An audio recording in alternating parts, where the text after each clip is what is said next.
Gente, vamos para as leituras de hoje. A primeira leitura de hoje se encontra no livro do profeta Sofonias, a partir do capítulo 3, verso 14. Diz assim a palavra do Senhor: Cante, ó filha de Sião, grite de alegria, ó Israel. Alegre-se e exulte de todo o coração, ó filha de Jerusalém. O Senhor retirou as sentenças que eram contra você e afastou os seus inimigos. O Rei de Israel, o Senhor, está no meio de você. Você não precisará temer mal nenhum. Naquele dia se dirá em Jerusalém: não tenha medo, ó Sião, não desfaleçam as suas mãos. O Senhor, seu Deus, está no meio de você, poderoso para salvar. Ele ficará muito contente com você, ele a renovará no seu amor e se encherá de júbilo por causa de você. Congregarei os que estão entristecidos por se acharem afastados das festas solenes, estes que são do seu meio e sobre os quais pesam afronta.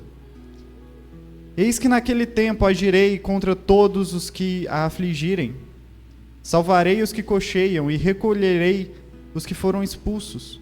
Farei deles um louvor e um nome em toda a terra em que foram envergonhados. Naquele tempo farei com que vocês voltem e os recolherei. Certamente farei de vocês um nome e um louvor entre todos os povos da terra, quando eu restaurar a sorte de vocês diante dos seus próprios olhos, diz o Senhor. Essa é a palavra do Senhor. Demos graças a Deus. Amém, meus irmãos. A nossa segunda leitura está no livro de Filipenses. Livro de Filipenses. A partir do capítulo 4, verso 4. Diz assim a palavra do Senhor na Epístola de São Paulo aos Filipenses: Alegrem-se sempre no Senhor. Outra vez digo, alegrem-se. Que a moderação de vocês seja conhecida por todos. Perto está o Senhor. Não fiquem preocupados com coisa alguma, mas em tudo sejam conhecidos diante de Deus os pedidos de vocês, pela oração e pela súplica, com ações de graças. E paz de Deus, que excede todo entendimento, guardará o coração e a mente de vocês em Jesus Cristo. Essa é a palavra do Senhor. Demos graças a Deus. Nesse momento, vamos para a leitura do Evangelho.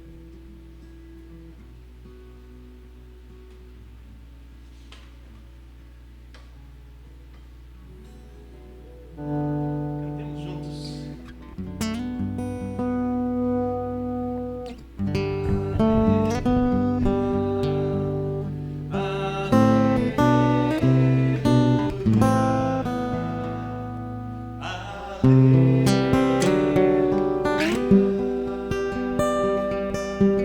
Aqui está o meu mensageiro, disse Deus. Eu o enviarei adiante de vocês para preparar o seu caminho.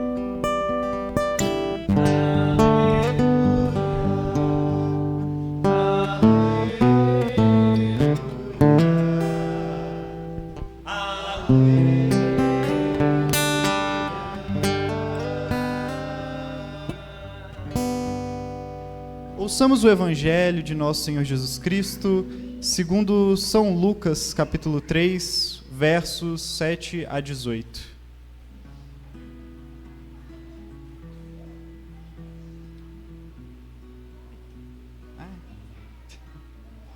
Diz assim a palavra do nosso Deus. João dizia às multidões que saíam para ser batizadas: Raça de víboras, quem deu a entender que vocês poderiam fugir da ira vindoura? Produzam frutos dignos de arrependimento, e não comecem a dizer uns aos outros: temos por pai Abraão, porque eu afirmo a vocês que Deus pode fazer com que destas pedras surjam filhos de Abraão. E também o machado já está posto à raiz das árvores. Portanto, toda árvore que não produzir bom fruto é cortada e lançada ao fogo. Então as multidões perguntaram a João: o que é que devemos fazer? Ele respondeu: quem tiver 2 túnicas, reparta com quem não tem, e quem tiver comida, faça o mesmo. E também alguns publicanos chegaram para ser batizados e perguntaram a João: Mestre, o que devemos fazer? Ele respondeu: Não cobrem mais do que o estipulado. Também os soldados lhe perguntaram: E nós, o que devemos fazer? E ele lhes disse: Não sejam prepotentes, não façam denúncias falsas e contentem-se com o salário que vocês recebem. Estando o povo na expectativa e pensando todos em seu íntimo a respeito de João, se por acaso ele não seria o próprio Cristo, João tratou de explicar a todos: Eu, na verdade, batizo vocês com água, mas vem aquele que é mais poderoso do que eu, do qual eu não sou digno de desatar as correias de suas sandálias. Ele o batizará com o Espírito Santo e com fogo. Ele tem a pá em suas mãos, para limpar a sua eira e recolher o trigo no seu celeiro, porém queimará a palha num fogo que nunca se apaga. E assim, com muitas outras exortações, João anunciava o Evangelho ao povo. Este é o Evangelho do nosso Senhor. Louvado sejas a Cristo. Amém, meus irmãos. Nesse momento, queria chamar nosso pastor aqui, reverendo Jaime. Vamos estender nossas mãos, orar para ele e para que Deus abra o nosso coração. Amém? Senhor Deus Todo-Poderoso e muitíssimo misericordioso, eterno Pai de nosso Senhor Jesus Cristo, que nós possamos ser iluminados hoje, Pai, pelas exortações de João Batista, através da exposição do Teu servo, reverendo Jaime, Pai, para que possamos nos tornar mais parecidos com Cristo, que nos salva e nos redime. Assim te pedimos em nome do Teu Filho, Jesus Cristo, que vive e reina contigo e o Espírito Santo, um só Deus, agora e para sempre. Amém. Amém. Podem se assentar, meus amigos. Glória a Deus.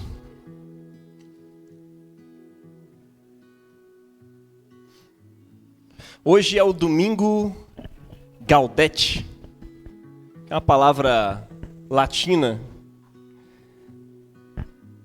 que diz simplesmente alegra-te, né? Tem outra também, leitar, que no final das contas é a mesma coisa, né? Quando tem esses textos bíblicos que dizem duas coisas ao mesmo tempo, tipo, alegra-te e rejubila-te. Lá está escrito, quando o servo de Deus, São Jerônimo, foi traduzir a Bíblia do grego e do hebraico para a língua do povo, que era o latim naquele tempo, né? Lá no século V, ele escreve isso, né? Gaudete and laetare. A pronúncia deve estar bem diferente assim para quem assiste aí e sabe muito de latim. Mas assim, é isso aí. Gaudete mais legal. Gente, agora tem pão de queijo ali, mano. Meu Deus do céu. Você que faltou, só queria te dizer que você perdeu, meu irmão.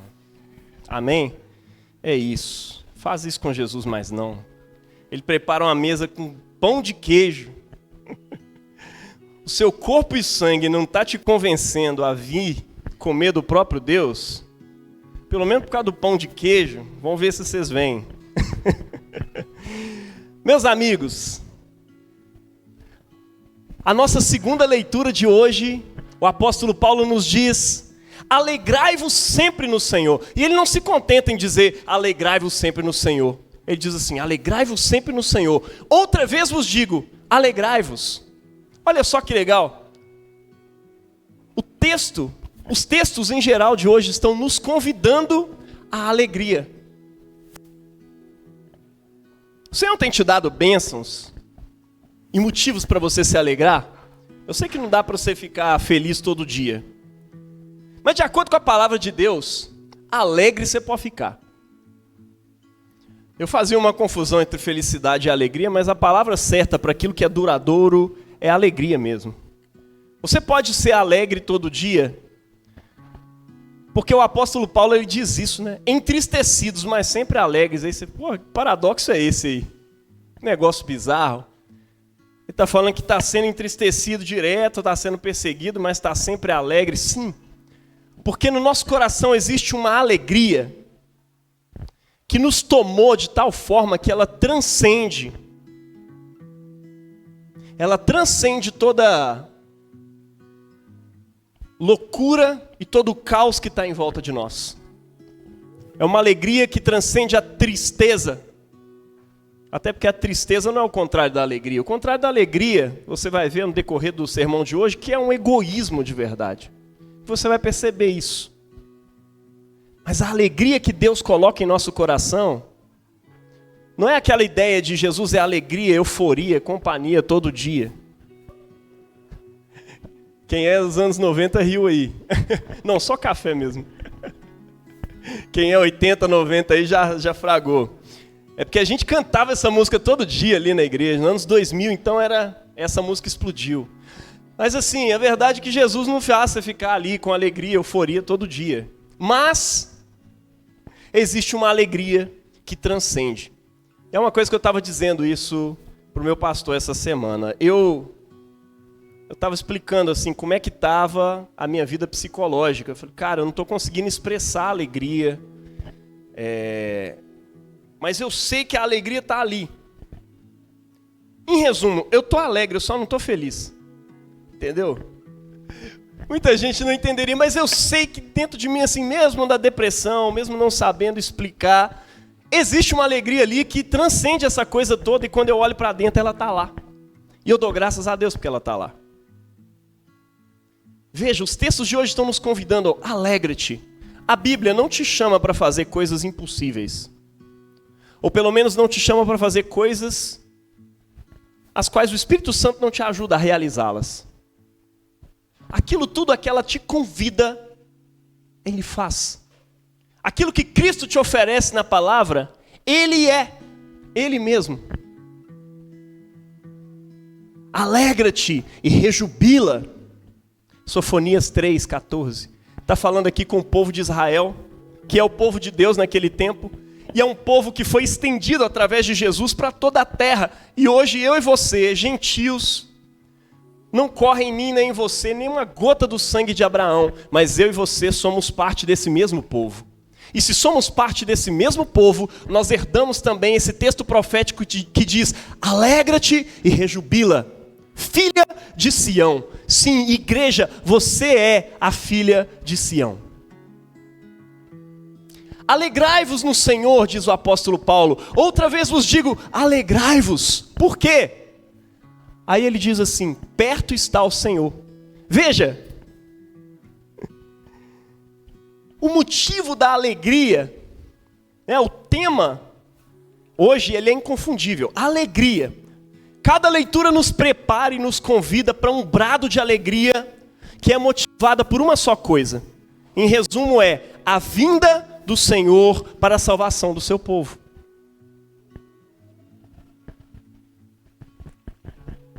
O texto de Isaías 12 dizia, vede, Deus é a minha salvação, confiarei e não temerei. Yahvé, Deus, é a minha força e o meu cântico.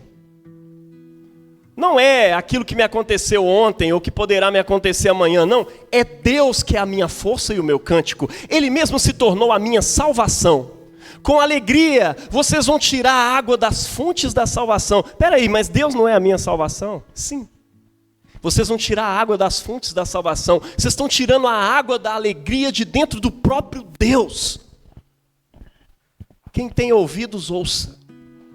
Deus está te possibilitando que por meio dele mesmo você possa ter uma fonte de alegria inesgotável dentro de você. Não é essa alegria que faz você sorrir o tempo inteiro, mas é uma alegria que te fortalece a esperança lá no fundo do peito, que transcende a depressão, que transcende os sofrimentos dessa vida.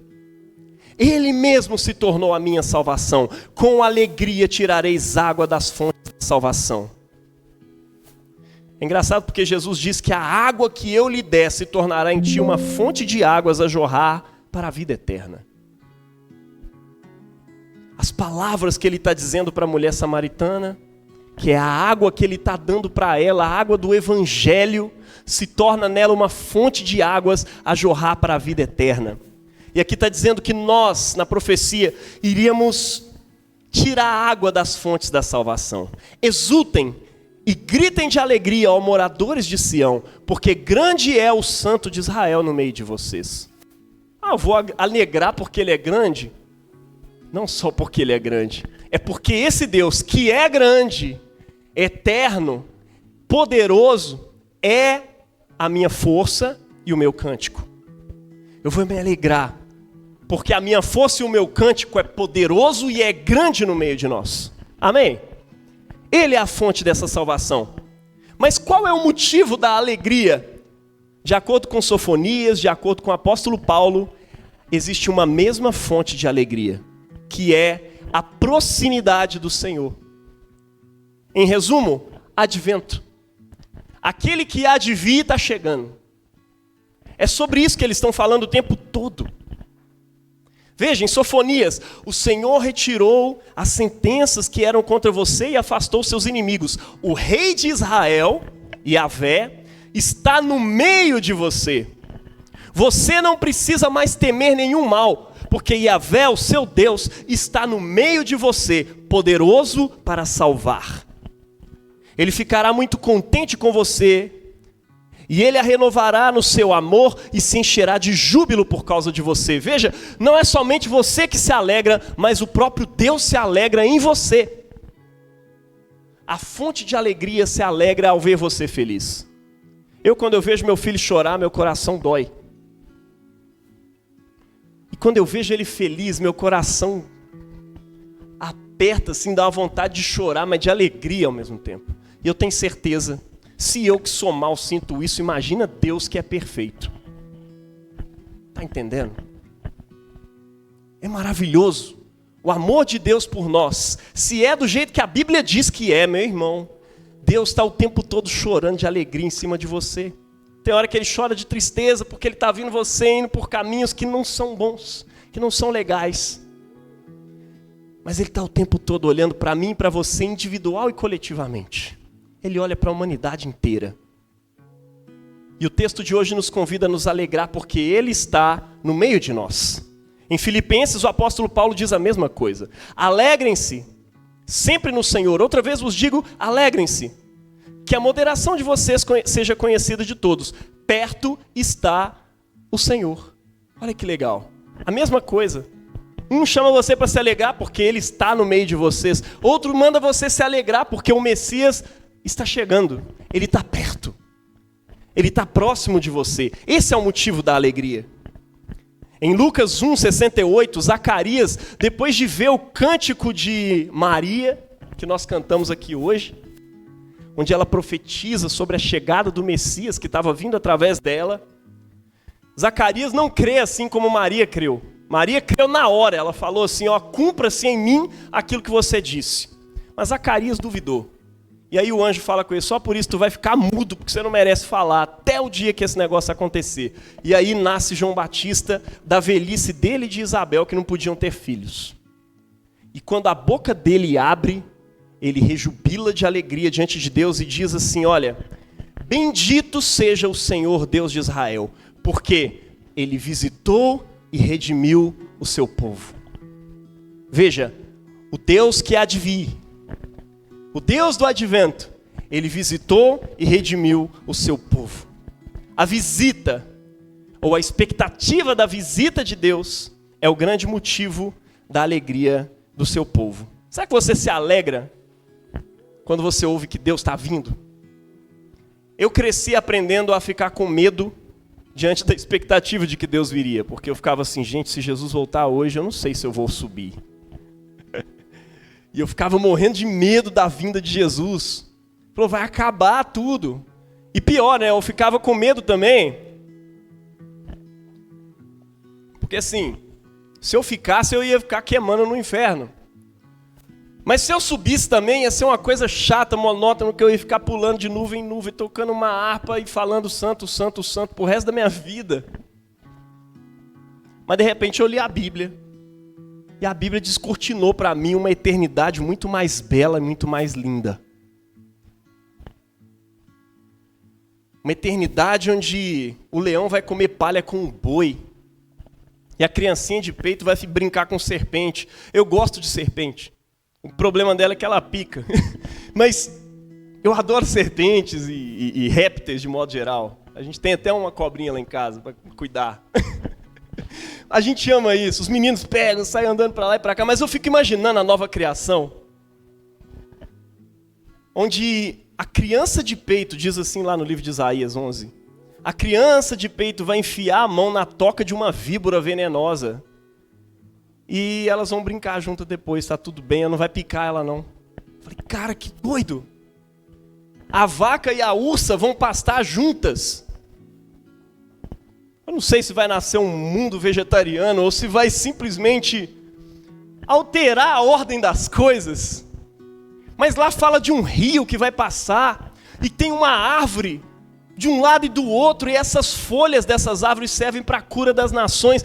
Cara, essa eternidade é muito mais bela e muito mais bonita. Ela deve encher nosso coração de alegria. A vinda de Jesus, para aqueles que o esperam e amam essa vinda, meu irmão, não é nada temorosa. Quem deveria temer são aqueles que destroem a terra. De acordo com o livro de Apocalipse, diz que ele vem para destruir os que destroem a terra.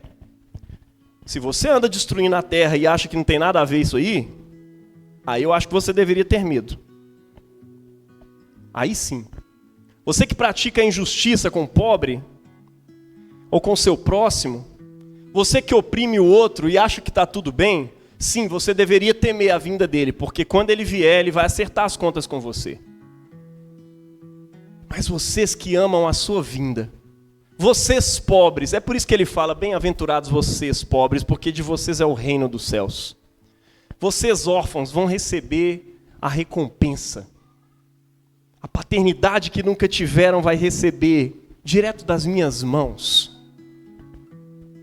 Vocês, pobres, injustiçados, vão ser justiçados pelo próprio Deus. Cara, isso enche meu coração de alegria e de esperança pela vinda de Jesus. Vocês que têm sede de justiça, se alegrem, porque vocês vão ser fartos. Sim, você que se indigna com a injustiça desse mundo, cometida contra o pobre, contra o preto, contra o favelado, contra a mulher, contra o LGBT ou contra quem quer que seja. Veja, meu irmão, você é bem-vindo no reino dos céus. Bem-aventurado, quão feliz é você que se indigna por causa da injustiça, que tem fome e sede de justiça, porque você vai ser farto. Quando Jesus vier, vocês vão ser fartos.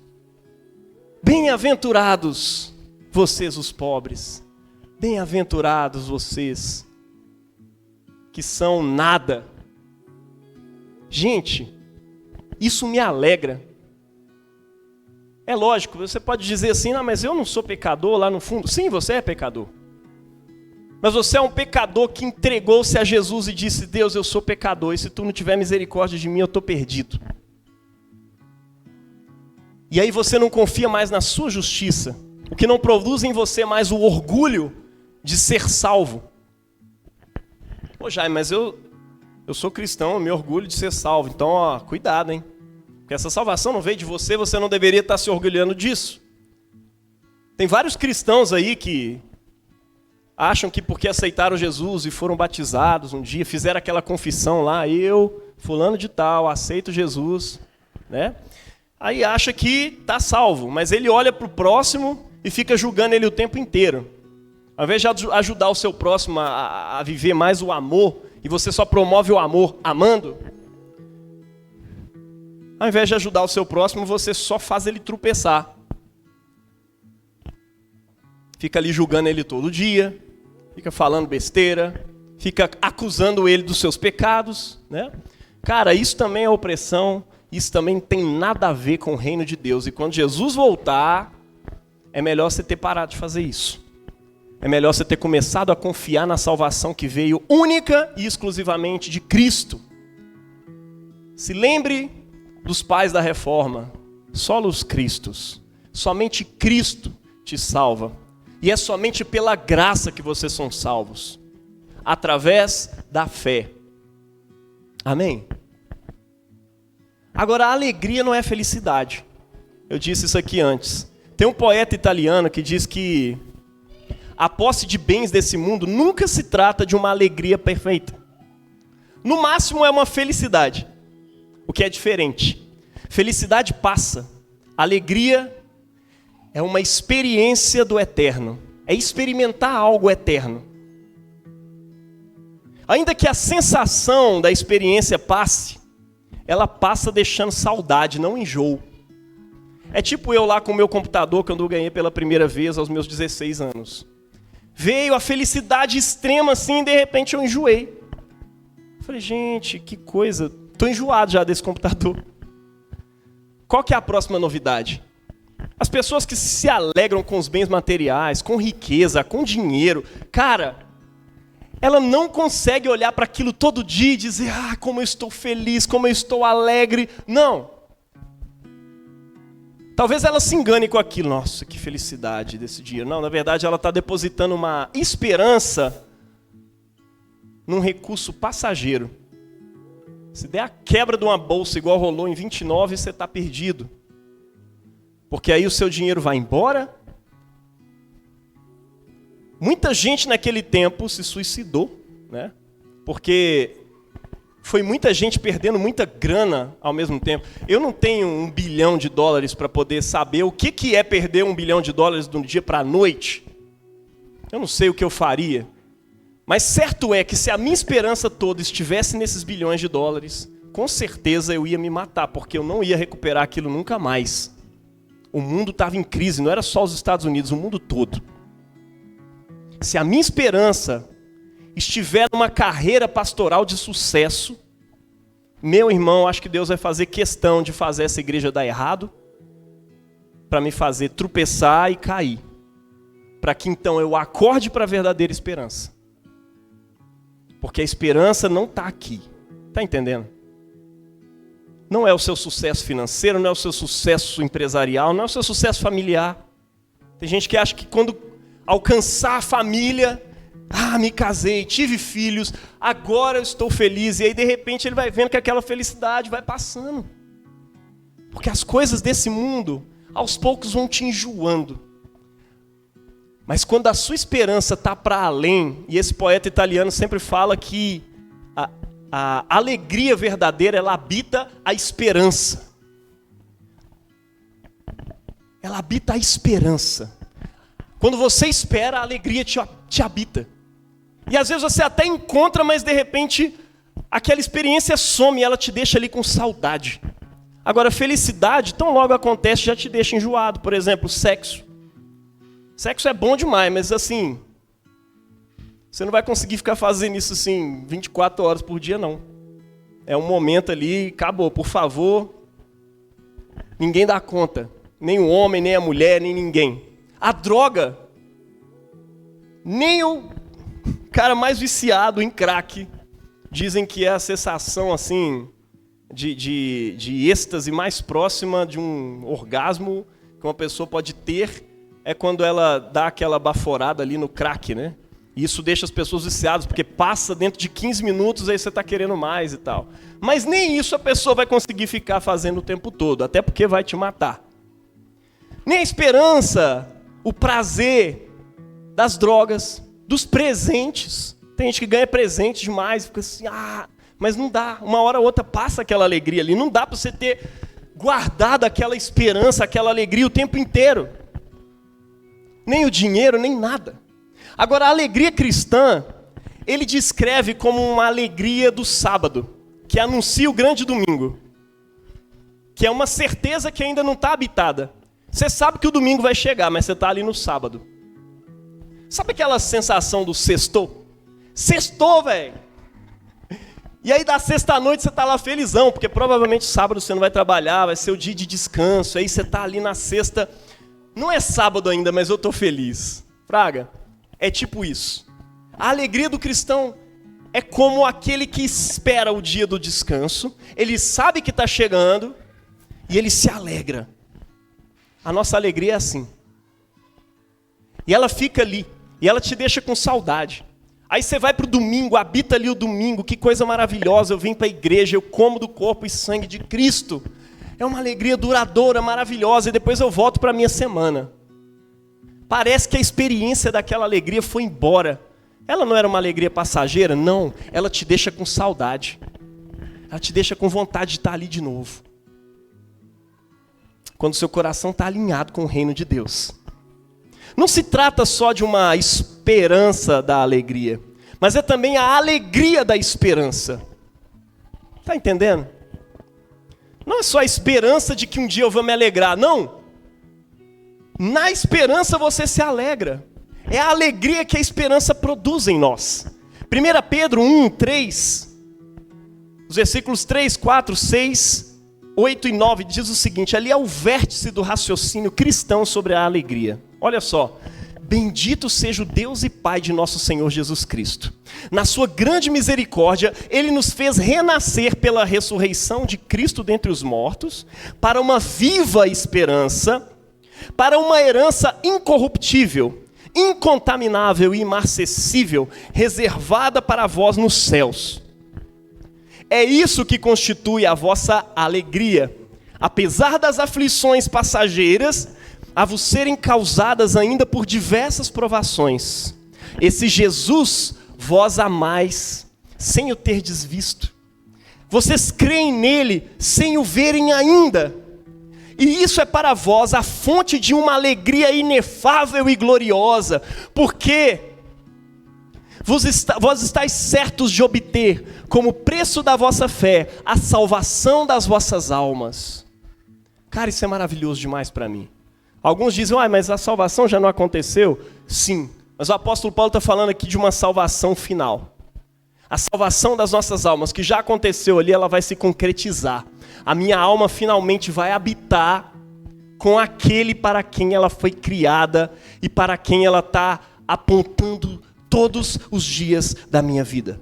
Como dizia Santo Agostinho, fizeste-nos para ti, ó Deus, e o nosso coração só repousará de verdade quando ele descansar em ti. A nossa alma está o tempo todo desejando por essa alegria verdadeira. Isso é perfeito. Isso é uma alegria indizível, feita de uma esperança viva, alicerçada na ressurreição de Cristo e também na nossa ressurreição juntamente com Ele. Na ressurreição deste mundo juntamente com Ele. E que tem como objetivo uma herança hoje conservada nos céus, que é uma herança do povo de Deus, foi prometida para Abraão, mas que agora está prometida a cada um de nós em Cristo Jesus. Você crê nisso? Essa é a nossa alegria. É a esperança da alegria e é a alegria da esperança. C.S. Lewis escreveu um livro só sobre a alegria.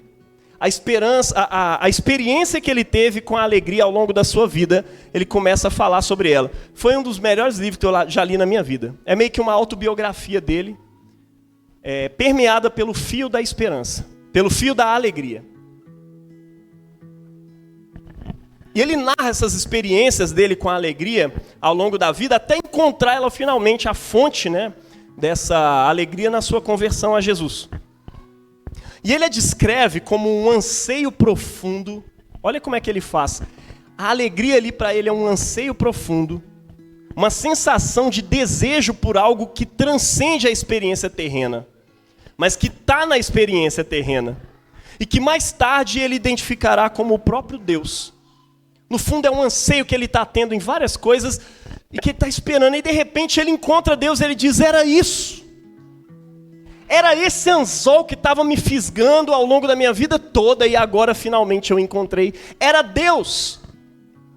E aí ele vai descrevendo no livro, na sua infância, na sua adolescência, na fase adulta, ele vai se tornando um ateu, e mesmo assim é visitado pela alegria em diversos momentos da sua vida. E quando no final da sua vida ele encontra Cristo, ele diz, era isso. Olha que legal. O jardim no lar da família. Ele vai falar da sua infância, né? É um momento marcante lá, ocorre quando Lewis, ainda criança, ele encontra no seu jardim da família, um jardim encantado, imaginário. Ele encontra ali um jardim imaginário criado só na cabeça dele. Esse vislumbre provoca um desejo profundo e inexplicável, que ele identifica como a alegria. Eu sentia isso também.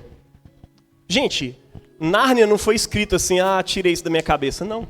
Nárnia estava no coração do Lewis desde a infância dele, naquele jardim encantado que ele via no jardim normal da sua casa. Sabe quando você ensina a criança que um guarda-roupa é muito mais do que um guarda-roupa. Guarda-roupa vira uma casinha, um lugar secreto. E aí, de repente, ele entra ali e começa a ver seres imaginários. Coisas que lhe causam medo, espanto, mas também coisas que lhe causam alegria indizível. Eu me lembro quando eu fazia isso. Tinha um pé de maracujá lá em casa, uma esteira assim, aí ficava o pé de maracujá e a gente colocava coisas. Não sei se você já percebeu, criança adora isso. Você bota um sofá do lado do outro sofá e põe uma coberta por cima e ele entra ali e fala, caraca, isso aqui é a caverna do não sei o quê, sabe? Cara, isso enche o coração ali de alegria. E o Lewis, ele vai analisando a sua infância e falando, gente, eu senti uma coisa ali que me dava esperança, me dava uma sensação de transcendência. Esse mundo não é só isso que eu estou habitando. Aquele sofá não é só um sofá. Aquele jardim não é só um jardim. Eu encontrei algo muito maior ali. E depois ele vai sentir isso na pré-adolescência, lendo Squirrel Nutkin, de Beatriz Potter. Esse livro infantil evocou nele também aquele encantamento com a natureza e o mistério que despertaram ali um sentimento semelhante a esse anseio por um mundo que ele nunca foi, mas é uma saudade daquilo que eu nunca fui. Saudade de um lugar que eu nunca fui. É tipo isso, é essa alegria. Era Deus fisgando ele o tempo inteiro. E depois, ele diz que sente isso quando ele pega. Sabe que, assim, antigamente as latas de biscoito eram belas. Hoje, para você comprar uma lata de biscoito bonita, é caro pra caramba, né? Mas as latinhas de biscoito, uma vez ele pegou uma latinha de biscoito e tinha ali na tampa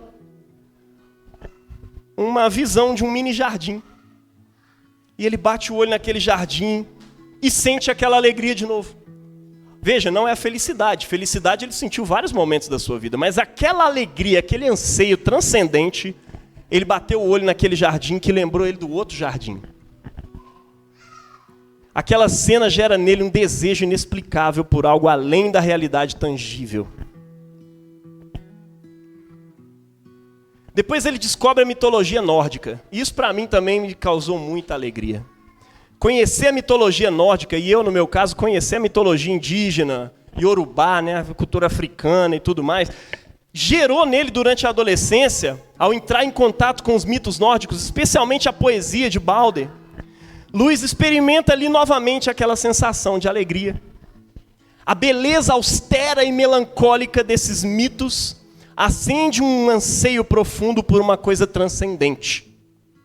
Isso nos lembra também que os mitos e lendas das diversas culturas carregam uma fagulha da eternidade ali no meio também. Estão falando de um lugar, a saudade de um lugar que a gente nunca foi, e falam da beleza desse lugar. E depois o amor dele pela literatura vai gerar isso. Ele encontra alegria ali em alguns autores, entre os quais ele cita muito George MacDonald, que escreveu o Fantastes, que é um conto de fadas. Eu adoro esses contos assim, de encantados, né?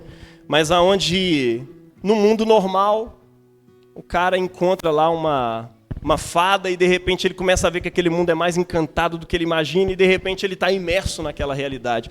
Veja, depois isso vai produzir Nárnia, aonde entrar num guarda-roupa faz eles irem para um outro mundo. Depois isso vai produzir uma outra parte de Nárnia, que é observar um quadro de um barco e um mar, e aí de repente aquele mar começa a invadir a sala e de repente está todo mundo submergido naquele mar, e aí alguém vem de barco e tira eles e fala, cadê o quarto? Eu já não estou mais dentro do quarto, eu estou dentro daquele quadro ali.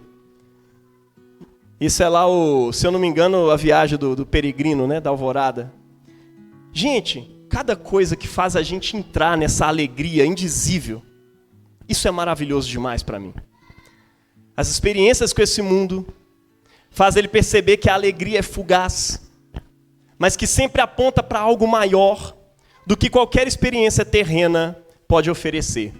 E eu queria pedir às crianças para brincarem lá dentro, amém? João? Beleza. Depois, ele começa a esquecer tudo isso. Ele já tinha esquecido de Deus, já tinha abandonado a igreja. E ele vai para Oxford como um grande ateu e um brilhante estudioso. E ele chega lá e ele encontra alguns amigos. E depois de estudar muito e ser um acadêmico dos bons, e quem leu o C.S. Lewis sabe que ele é um bom acadêmico, ele forma amizade com ninguém mais, ninguém menos do que Tolkien, o escritor do Senhor dos Anéis. E vira membro de um grupo lá que eles dão o nome de Inklings.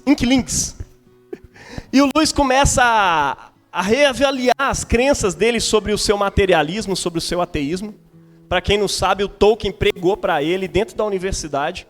Enquanto um professor universitário, ele foi evangelizado por um outro professor universitário, que era o Tolkien, falando de literatura e falando de mito. E ele fala que Jesus é um mito dos mitos. Ele fala, não, mas eu não posso. Se Jesus é um mito, isso é uma mentira. E aí o Tolkien explica para ele uma perspectiva sobre mito muito grande, muito poderosa, que não significa que o mito é uma irrealidade ou um conto de fadas simplesmente. Mito é algo muito maior. Mito está dizendo sobre uma realidade transcendente. Mito. Até a ressurreição de Jesus, mesmo sendo real e verdadeira, e nós cremos nisso, é um mito que nos transforma, porque vira uma memória que entra no nosso inconsciente e por meio dos sacramentos, por meio da meditação dominical e diária na palavra de Deus, nos fazem começar a interpretar Cristo na vida. Há pouco tempo atrás se chamava Bolsonaro de mito. E quem chamava ele de mito não achava que ele era irreal, né? Entendia quem ele era. Mas ele virou mais do que isso, ele virou um mito. Virou uma realidade que inspirava um povo a fazer certas coisas. Infelizmente não eram coisas muito dignas de serem louvadas por aí. Mas veja, Cristo é o mito dos mitos. Ele inspira dentro de nós a vontade de interpretá-lo na vida, no casamento, na paternidade e em tudo que ele faz. Você está entendendo? E aí, Tolkien evangeliza o Lewis. E o Lewis fica tomado por aquela alegria de novo e ele sente saudade daquele jardim, daqueles livros, daquelas fantasias, da mitologia nórdica, de modo que ele junta tudo isso. E é incrível porque quando ele escreve Nárnia, ele mistura a mitologia nórdica com mitologia grega e com mitologia cristã, judaica e tudo junto ali. E faz uma obra maravilhosa. E quando você vai para Tolkien, desculpe o Lewis, mas o Tolkien é mais brilhante ainda na sua literatura, não posso dizer o contrário. Cara, como é misturado aquelas coisas ali de um modo tão belo e tão precioso, fazendo referências a Cristo o tempo inteiro, como rei, sacerdote, profeta. 3 figuras de Cristo ali. O rei, o próprio Frodo, o próprio sacerdote, Gandalf, esqueci o nome do rei agora, Aragorn, sei lá, esqueci. Enfim, todos os 3, em algum momento da história, morrem e ressurge. Volta, e alguém perguntou isso para ele, ele falou, cara, assim, eu não quis falar, isso aqui é uma analogia para Jesus. Não, é só deixei rolar. Porque as crianças precisam dessa alegria permeando o seu coração e criando caminhos pelos quais o evangelho vai chegar depois e vai tomar o seu lugar. A mitologia, a literatura, a arte, a beleza, precisa fazer caminho no coração das nossas crianças, gente. Instruir as crianças no caminho que devem andar, é instruir elas com arte, com música boa, com coisa boa, que vai ser o caminho da alegria. E quando eles encontrarem Cristo, eles vão ter encontrado, e você não precisa ficar forçando, olha, isso aqui ó, é para Jesus, viu? Ah, isso aqui está falando de Cristo. Não precisa interpretar. Não interprete por elas aquilo que Cristo vai fazer por si mesmo. Porque quando ela encontrar Cristo nas suas confissões, nas suas orações, Elas vão ter encontrado aquele para o qual todas essas artes maravilhosas e belas apontavam. Porque ele é a imagem do Deus invisível, que é a própria alegria. Ele é a exata expressão do ser do Deus Todo-Poderoso.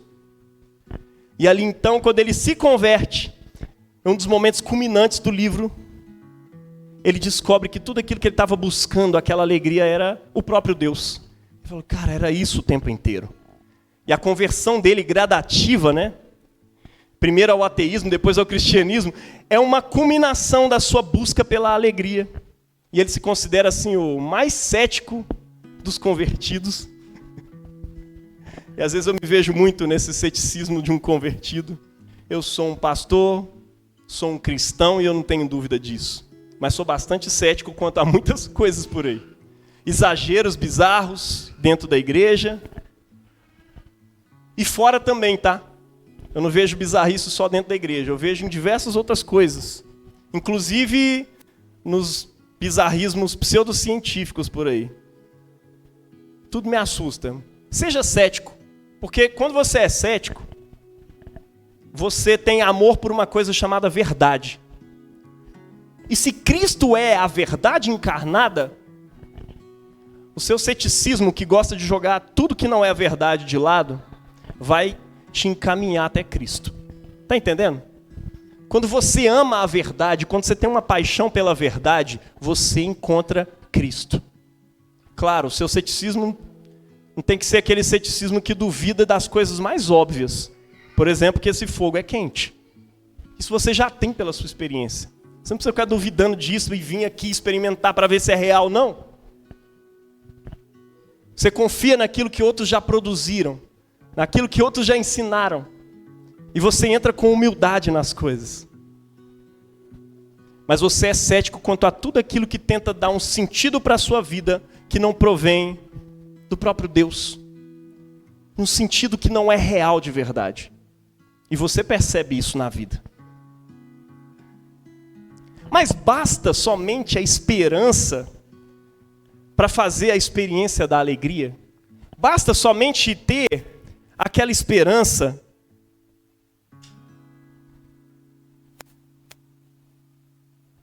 A esperança produz na gente alegria necessariamente? Não. É preciso também uma outra virtude teológica, que só pode ser gerada por Deus. Ela é gerada em nós pela fé em Cristo. E ela se chama amor. A experiência de ser amados e de amar. Agostinho diz isso, né? Todo ser tende, por força própria, para o seu lugar. Isto é, para aquele ponto onde sabe que vai encontrar o próprio descanso, a própria paz. A alegria consiste em tender para aquele lugar. E qual é para nós, criaturas racionais, o nosso lugar? É Deus. Qual é o impulso que nos impele para Ele?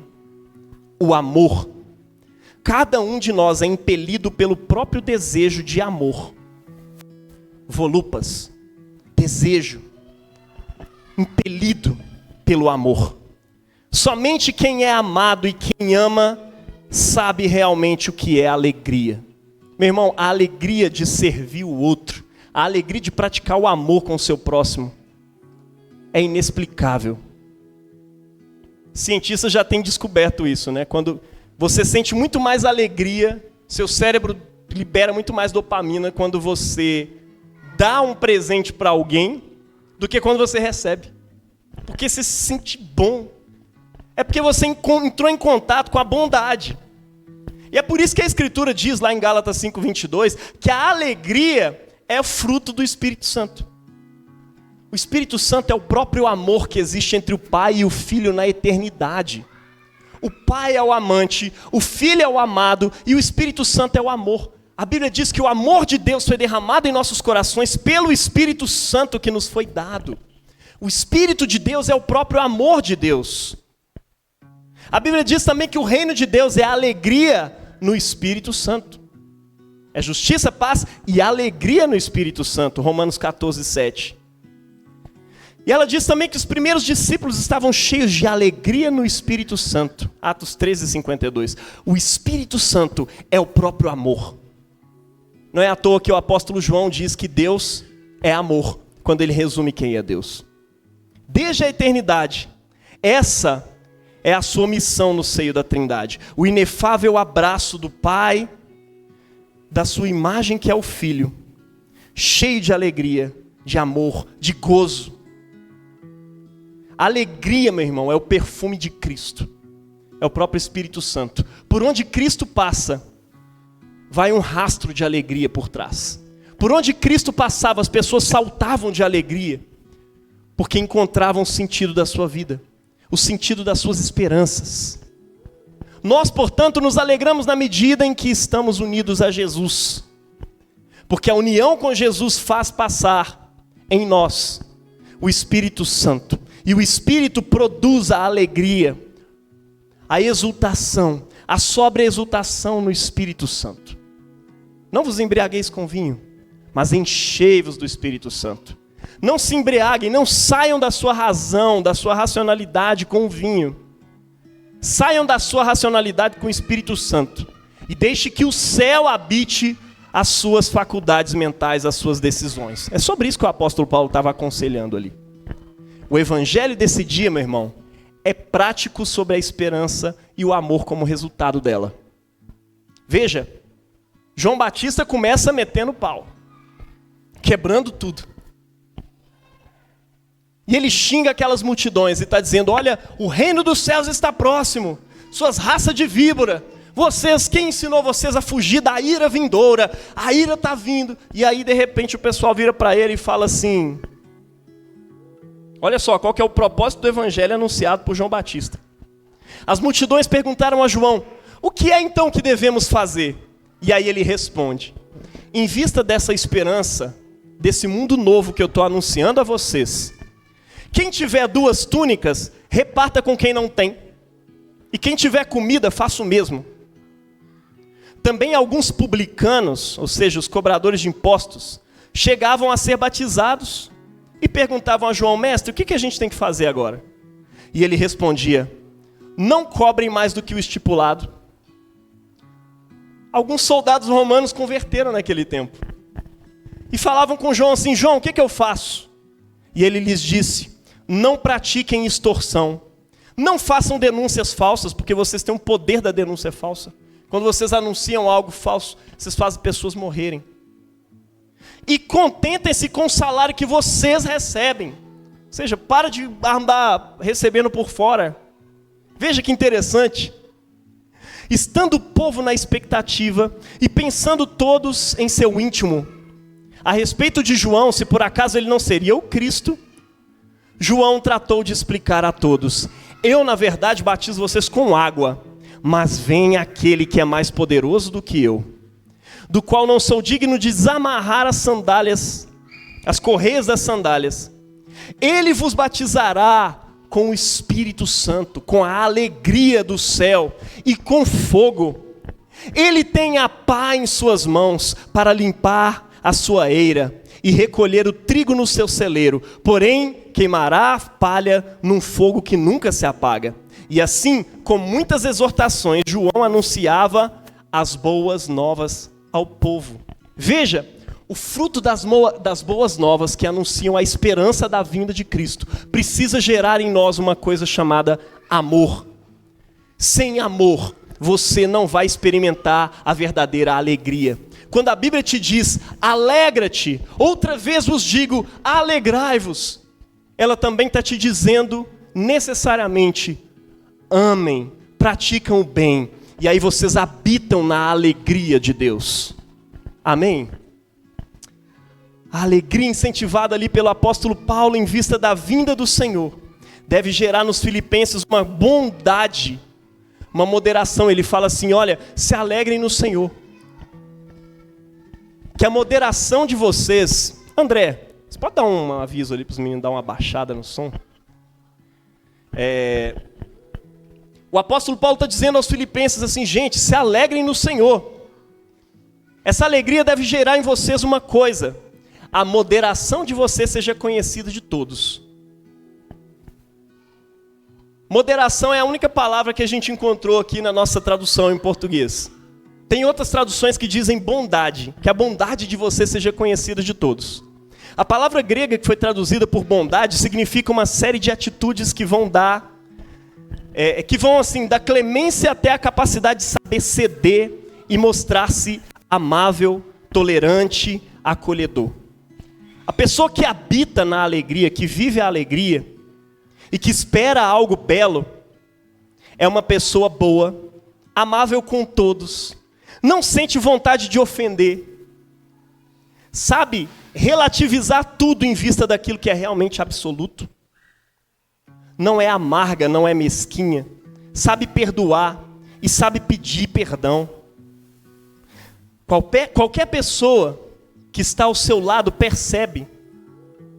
A gente lê a alegria nos seus olhos. Uma alegria expressa como em 1 Coríntios 13, que fala do amor. Que não se ufana, não se ensoberbece, não se alegra com a injustiça, mas que tudo sofre, tudo crê, tudo espera, tudo suporta. Se pensarmos que possuímos, nessa imensa esperança que carregamos, a mais, como podemos ter coragem de nos ressentir e de ficar discutindo por ninharias e cultivar pensamentos de vingança? No campo espiritual, meus irmãos, a alegria é também a luz que Jesus diz aos seus discípulos. Brilhe a vossa luz diante de todos os homens. Ele também está dizendo, brilhe a vossa alegria diante de todos os homens. Ou, brilhe o vosso amor diante de todos os homens. Obedeça. Procure caminhar por uma estrada, ou suba num ônibus cantando uma canção que você gosta. Um dia as pessoas vão virar para você e falar, cara, a sua fisionomia me faz acreditar em Deus. O seu jeito de viver me faz acreditar que Deus existe. Que o mundo é diferente, que existe um mundo diferente desse que eu estou vendo agora. Pessoas que julgamos ser más, talvez sejam só pessoas infelizes. Talvez o vitimismo destoa no cristão e na igreja. Uma igreja que, em vez de manifestar alegria, só se queixa dos ataques que recebe, dos quais é alvo. E que Jesus falou que isso seria uma honra receber isso por causa de Cristo, né? Não é uma igreja que proclama o bem, mas é uma igreja que é briguenta, que reclama do mal que recebe o tempo inteiro. Hoje a palavra de Deus nos motiva a fazer diversos propósitos. Não se pode ser feliz sozinho. Então a palavra está dizendo, alegrai-vos. Isso significa também, irradiem alegria. O inimigo da alegria, meu irmão, não é o sofrimento, é o egoísmo. Porque ao voltar-se a si mesmo, para a sua ambição, o homem voltado para si mesmo é como um porco espinho, que mostra somente espinhos. É uma casa fechada, é um castelo com pontes levadiças erguidas, que não deixa nada entrar. Mas o nosso rei, antes de morrer, nos confiou, de dentro do castelo do nosso egoísmo, atravessando todas as barreiras do nosso coração, ele nos confia uma mensagem de esperança e de alegria. Não temas, não desanimes, se alegrem, o Senhor está perto, eu existo, eu estou com você. É isso que Ele está te dizendo hoje. Nós precisamos romper essas barreiras, não só do nosso egoísmo, mas possivelmente da burocracia, do excesso de organização das nossas igrejas, das nossas comunidades. A complicação da linguagem, o complexo das instituições que fazem a igreja em seu aspecto humano. Em vez de um fio verde, que passa trazendo esperança ao longo da Bíblia toda por meio do povo de Deus, e ser um sinal de alegria entre as nações, a gente acaba sufocando a mensagem, sendo um castelo fechado para que essa mensagem chegue às pessoas. Mas o nosso Deus nos convida hoje, em Isaías 40, 9 a 10, subam a uma alta montanha para anunciar a boa nova a Sião. Elevai com força a voz, para anunciar a boa nova a Jerusalém. Elevai a voz sem receio, dizei às cidades de Judá, vejam o vosso Deus, vejam, Ele está perto, vejam o vosso Deus, que vem com poder, estendendo os braços soberanamente, vejam com Ele o preço da sua vitória, Faça-se perceber pelos frutos da sua conquista. Sobe para o alto, ó cristão. Tu que levas a mensagem da alegria, sobe. Sobe a ti mesmo. Sobe sobre você mesmo. Sobe sobre você mesma. E faz emergir em ti a alegria. Não te deixes cair da mão a chama dessa alegria. Porque há tanta gente que espera ao longo do caminho por você. O mundo não crente, ou o mundo que perdeu a fé, nos desafia sobre este terreno e nos diz, como dizia os filhos de Israel no tempo de Isaías, que o Senhor manifeste sua glória para que nós vejamos a vossa alegria. Meu irmão, o mundo anseia por ver, por experimentar uma alegria que existe dentro de você. Amém? Glória a Deus. Se coloque de pé. Queria que você orasse a respeito dessa mensagem de hoje. A respeito da verdadeira alegria que eu gostaria que habitasse o seu coração hoje. Amém? Nosso Pai, enche o nosso coração com a Tua alegria, ó Deus. Alinha-nos com a verdadeira alegria que vem do céu. Fortalece, Pai, a verdadeira esperança dentro dos nossos corações. Que não é somente uma esperança de alegria, mas é também a alegria de esperança. O Senhor está nos convidando a nos alegrar. E eu te peço, realiza essa alegria em nossos corações. A alegria que é o motor das nossas ofertas ao nosso próximo, as nossas ofertas dentro da tua igreja, para sustentar a tua missão, a tua obra. A alegria que é o motor da nossa entrega uns aos outros, a alegria que é o motor da nossa pregação, a alegria que é o motor da nossa música. Ensina-nos essa verdadeira alegria, Senhor. Enche os nossos corações com ela.